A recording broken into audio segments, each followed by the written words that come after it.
The harsh winter had taken hold of Seattle. The biting wind seeped through clothes, robbing warmth from the few souls braving the streets that morning. James "Jim" Carter sat in a corner near Pike Place Market, wrapped in a tattered blanket.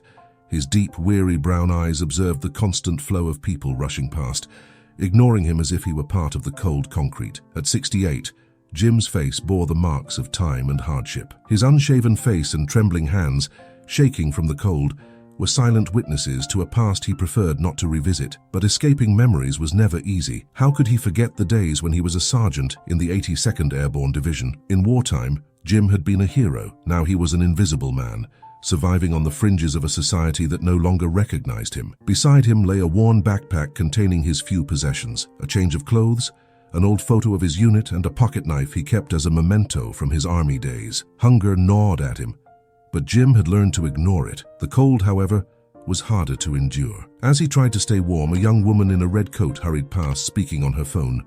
When her eyes met Jim's, she paused briefly. "Just a second," she said, interrupting her call. Rifling through her bag, she pulled out a hot coffee and handed it to him. "Here, sir. This'll help." Surprised, Jim accepted the cup with trembling hands. "Thank you," he murmured as she resumed her brisk pace. That simple gesture warmed him more than the coffee ever could. He couldn't recall the last time someone extended such genuine kindness to him. But that brief moment of humanity was interrupted by a gruff voice coming from the cafe doorway. The manager, a man with a thin mustache and a stern gaze, glared at Jim with disapproval. Muttering into his phone, Jim realized he was calling the police. He sighed, unmoving. Being seen as a nuisance was something he'd grown accustomed to. Minutes later, a patrol car pulled up at the corner. Officer Mark Daniels, a young rookie, stepped out. He looked hesitant as he approached Jim, adjusting his belt and trying to project authority. "Sir, we got a complaint. I need you to move along. Some people are uncomfortable," the officer said, attempting to sound professional. Jim met his gaze without anger or surprise. "I don't want any trouble. I'm leaving." Slowly, he began packing his belongings and struggled to his feet. Before he could leave, Daniels stopped him. "Wait, you can't just walk away. This is private property. I have to take you in." Jim froze, staring at the young officer. He could resist, but it seemed pointless. In his life, Jim had learned to follow orders, even the senseless ones. He held out his hands to be cuffed, the gazes of passers-by shifting between curiosity and unease. In the patrol car, as the cold gave way to the discomfort of handcuffs, Jim closed his eyes and took a deep breath. This wasn't new to him. Just another night in a cold cell, far from the freedom he had once fought to defend. The police station felt even colder than the streets of Seattle. The gray walls and the constant sound of doors slamming reinforced the sense of isolation. James "Jim" Carter sat in a small cell, his hands resting on his lap as his thoughts wandered to a distant past. The silence around him was broken only by the occasional murmurs of voices echoing down the corridor. Outside, he was an invisible man, but in here, Jim felt the weight of the other detainees' stares. Some ignored him, while others seemed to judge him for his frail and destitute appearance. He wasn't a dangerous man, just someone the world had forgotten. As he waited, flashes of memories invaded his mind. It was hard not to think of the man he used to be. In the 1980s, Jim was Sergeant Carter, a leader of men who trusted him in life-or-death situations. He remembered the scorching desert heat, the sound of gunfire, and the screams of his comrades. He recalled the weight of his gear and, more than that, the responsibility of protecting those under his command. But all of that felt like a lifetime ago, as if it had happened to someone else. Now he was just another number on a police record. The next morning, an officer brought him a simple meal and informed Jim he'd appear in court the following day. "Dress nicely," the officer quipped with thinly veiled sarcasm, leaving a plastic bag with second-hand clothes on the bench. Jim unfolded the garments, a faded flannel shirt and a pair of jeans that looked 2 sizes too big. He didn't complain. He was used to taking what was given. As he put on the shirt, his fingers brushed against the patch he still carried in his backpack, the eagle insignia of the 82nd Airborne Division. For a moment, he ran his fingers over the fabric, seeking strength. It was his only reminder of a time when he mattered, when he was seen. The day of the court hearing arrived, and Jim was escorted to the courthouse in a van. As he entered the courtroom, he felt the weight of the stares fixed on him. He wore the donated clothes, but there was no hiding the physical and emotional toll he carried. He sat on a bench at the back, waiting for his turn to be called. Around him, the murmur of conversations filled the air. but he paid no attention. Only one question haunted his mind: how had it come to this? When his name was called, Jim rose slowly, adjusting the oversized jacket draped over him. He walked to the defendant's stand, feeling the scrutinizing gaze of Judge Rebecca Hartman. She was a woman in her early 50s, with a firm posture and an assessing look. Her expression conveyed authority, but there was something else. An attempt to decipher the man standing before her. Rebecca adjusted her glasses as she reviewed Jim's file. When she began to speak, her voice was firm but calm. "Mr. James Carter, you stand accused of trespassing and disorderly conduct. How do you plead?" Jim took a deep breath before responding. "Guilty, Your Honor." His voice was hoarse but steady. He had no intention of contesting the charges. He would accept whatever decision the court handed down. Life had taught him long ago that second chances were rare. Rebecca frowned, her eyes lingering on the defendant's file for a few moments longer. Then something caught her attention. She looked at Jim again, this time with more scrutiny. "Mr. Carter, did you serve in the armed forces?" she asked, leaning slightly forward. Jim raised his gaze for the first time, clearly surprised. He nodded. "Yes, Your Honor. I was a sergeant in the 82nd Airborne Division." A hush fell over the courtroom. Rebecca closed the file in her hands and removed her glasses, studying Jim as if she were seeing him in a new light. "In the 1980s?" she asked, her voice now tinged with emotion. "Yes, ma'am. I served for 12 years, Jim confirmed, his voice quieter now. Rebecca leaned back in her chair, taking a deep breath. Her eyes seemed clouded with memories that had resurfaced. "My brother, Michael Hartman, served in the same division. He often spoke of a Sergeant James Carter, who risked his life to save him during an ambush. You're that man, aren't you?" The room froze. The murmurs ceased, and all eyes turned toward Jim. He blinked a few times, hesitating before he answered. "Yes, ma'am. I remember Private Hartman. He was a good man." Rebecca remained silent for a moment, processing the weight of the revelation. Then she looked around the room, as if wanting everyone present to grasp the significance of the man standing before them. "Mr. Carter," she said finally, her voice steady but filled with respect, "this court cannot in good conscience convict someone who has given so much to our country. I order the charges against you to be dismissed immediately." Jim stood still, trying to process what he had just heard. For the first time in years, he felt a lump in his throat, not from sorrow but from relief.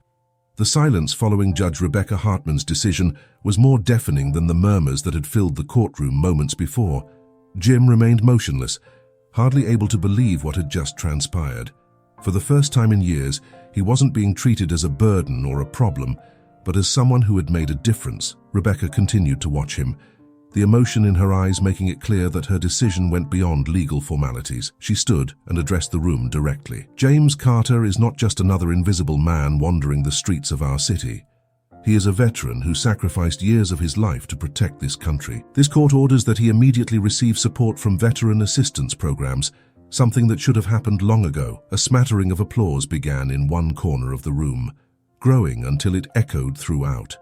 Even the most cynical attendees seemed unable to ignore the gravity of what had just occurred. Jim, still silent, gripped the strap of his backpack tightly, trying to control the storm of emotions coursing through him. Rebecca called for a recess and approached Jim as he remained rooted in place, unsure how to react.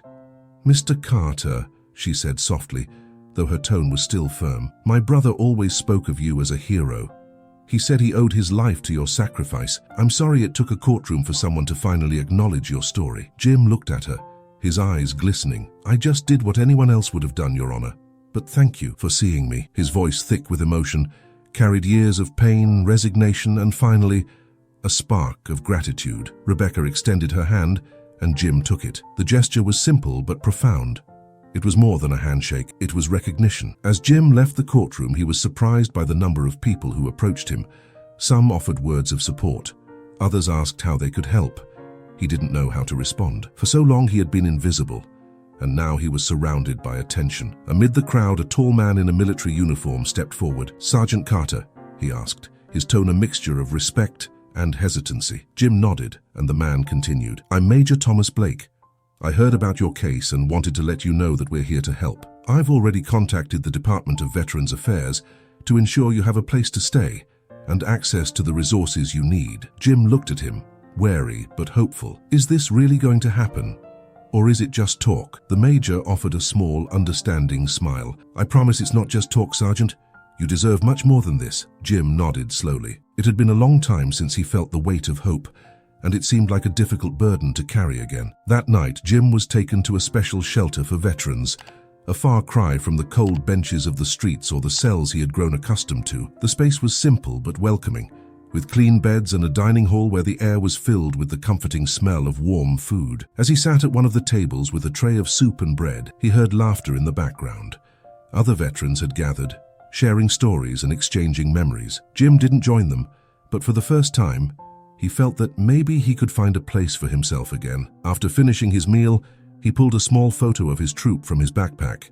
The smiles of young faces, including Michael Hartman's, seemed more vivid that night. He ran his finger over each face in the image, recalling the hardships and the bonds that had united them. "I'm here," he whispered to himself, as if speaking to those who were no longer by his side. In the days that followed, Jim began to ease into a new routine. The first change was feeling the warmth of a real bed, a comfort he hadn't experienced in years. At the veterans' shelter, run by a group of volunteers, he found not only physical shelter but also people willing to listen to his story. Still, Jim wrestled with an invisible barrier, the struggle to accept help. He had spent so long surviving on his own that the idea of trusting others felt strange, almost uncomfortable. Major Thomas Blake, who had been instrumental in connecting Jim to assistance programs, made regular visits to check on him. "Sergeant Carter, you're entitled to a pension for your years of service. We're expediting the process so it can be released as soon as possible," Blake explained on a cold morning. "Pension?" Jim repeated, surprised. He knew he was entitled to it, but had long since given up on pursuing something that seemed out of reach. "Yes, sir. It's your right. We also want to include you in a therapy program for veterans. I know it might not seem important now, but it can help you process through everything that's happened." Jim looked at the major, considering his words. He knew there was a lot buried deep inside him, memories he had kept suppressed just to survive. Maybe it was time to face them. One night at the shelter, while Jim was drinking coffee in the cafeteria, he overheard a conversation in the background.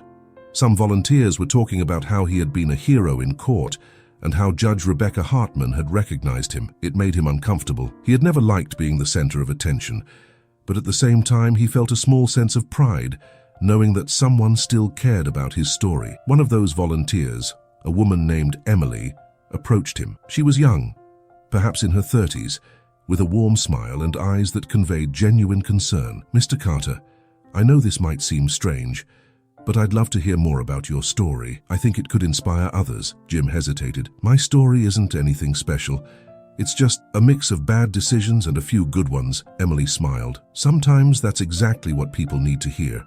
Nobody's perfect, but they can still do incredible things." He thought for a moment before nodding. I can try to share it, but only if it helps someone." The following week, Emily organized a small gathering at the shelter, inviting other veterans and volunteers to hear Jim speak. He wasn't sure where to start, but pulled the old photo from his backpack and placed it on the table in front of everyone. "These guys here, they were my family," he began, pointing to the faded image. "I was their sergeant, and they trusted me, sometimes more than I trusted myself." He told stories about camaraderie, fear, and sacrifice. He talked about missions gone wrong, and how every decision on the battlefield could mean life or death. When he mentioned Michael Hartman, the judge's brother, he paused. "Hartman was young. I think he was only 20 when we were ambushed on a mission. He got trapped in a dead-end spot. The enemy fire was intense, and I knew that if we waited, he wouldn't survive. So I went in and got him out." Jim looked at the photo, lost in the memories. "Sometimes I wonder what would have happened if I hadn't made it. But I did, and he came home. That's what matters." The room fell silent, and Jim realized he had captured everyone's attention. Some had tears in their eyes. Others looked at him with admiration. Emily smiled at him, as if to say he'd done the right thing by sharing his story. That night, Jim felt something different. It wasn't just the relief of being heard, but the realization that his story still had value. He wasn't just a broken man. He was someone who had survived and could inspire others to do the same. When he returned to his room, he looked once more at the emblem of the 82nd Airborne Division. For the first time in a long while, he felt that the eagle wasn't just a reminder of what he'd lost, but a symbol of what he could still become. Weeks turned into months, and Jim Carter's life began to change. He was no longer just a former sergeant trying to survive. He was a man slowly rediscovering his purpose. His connection with the veterans' shelter brought more than a roof over his head and warm meals. It brought friendships, shared stories, and a sense of community he hadn't felt since his days in the army. Major Blake kept his promise. Jim's pension was released, giving him a stable income. With Emily's help, and that of other volunteers, he rented a small apartment in downtown Seattle. It was modest, just one bedroom with a tiny kitchen and living space, but it was his. Every detail of that space, from the second-hand furniture to the curtains he chose, represented a piece of dignity restored. Despite the improvements in his life, Jim knew the journey didn't end there. He felt he owed something to the streets of Seattle, to the people who, like him, were still invisible to society. Inspired by the conversations he had with Emily and the encounters at the shelter, Jim began thinking about how he could help other veterans still trapped in the cycle of neglect. One afternoon, while sitting in the shelter having coffee with Major Blake and Emily, Jim shared his idea. "I want to start something, a group or program to help veterans like me. Not everyone is lucky enough to find people like you." Emily smiled, excited. "That's amazing, Jim. There's already a support network for veterans, but I think you can bring something unique. Your experience. They need to hear from someone who's been through it." Blake nodded. "You know, Carter, leading a group is a lot like leading a troop. And from what I've heard, you're pretty good at that." Jim chuckled softly. "It's been a while since I led anything, but I think I can try." With the shelter's support and a few connections made by the Major, Jim managed to organize an informal meeting for veterans at a community center. At the first meeting, only 5 people showed up. Most were hesitant, wary, just as he had been. But when Jim started speaking, something shifted. "I know what it's like to feel lost," he said, looking directly at those present. "I know what it's like to wake up without a purpose, without anyone who cares, but I also know we can find our way back, together." The skeptical looks began to soften. Jim shared his own experiences, the dark moments and the small victories that had brought him to where he was. By the end of the meeting, one of the veterans, a woman named Karen, approached him. "Thank you for doing this," she said. "Sometimes all we need is someone who understands." The meetings began to grow, attracting more veterans each week. Jim, with his humility and sincerity, became a respected figure.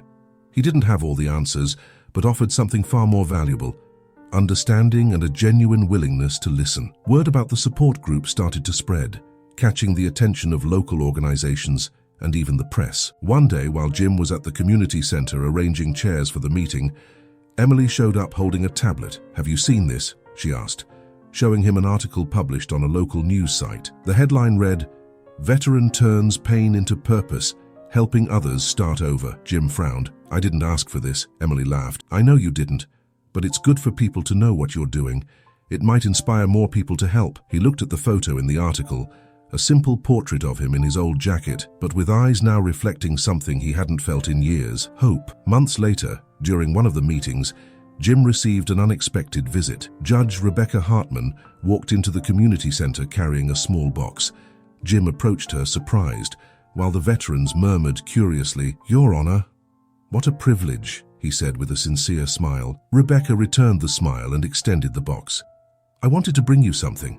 I thought it was about time." Jim opened the box and found a new emblem of the 82nd Airborne Division, along with a letter signed by the Department of Defense, officially thanking him for his years of service. He held the emblem carefully, feeling the symbolic weight of the gesture. "This wasn't necessary," he began to say, but Rebecca interrupted him. "Yes, it was.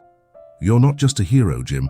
You're proof that it's always possible to start over." Jim nodded, moved. He looked around, seeing the faces of the veterans who were now part of his new mission. For the first time in years, he didn't feel like he was just surviving. He was truly living. Jim Carter never imagined he could leave the streets of Seattle and find such a meaningful purpose. But with the help of people who believed in him, he not only rebuilt his life, but also became a bridge for others to do the same. Under Seattle's gray skies, he proved that even the greatest adversities can be overcome when we are seen, heard, and valued. If you enjoyed this story, leave a like and subscribe to the channel. What lesson do you think we can take from Jim's journey?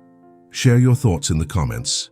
We'd love to hear them. Here, we share inspiring stories almost every day. Don't forget to check out the links on the screen. We have many other incredible stories waiting for you. See you next time.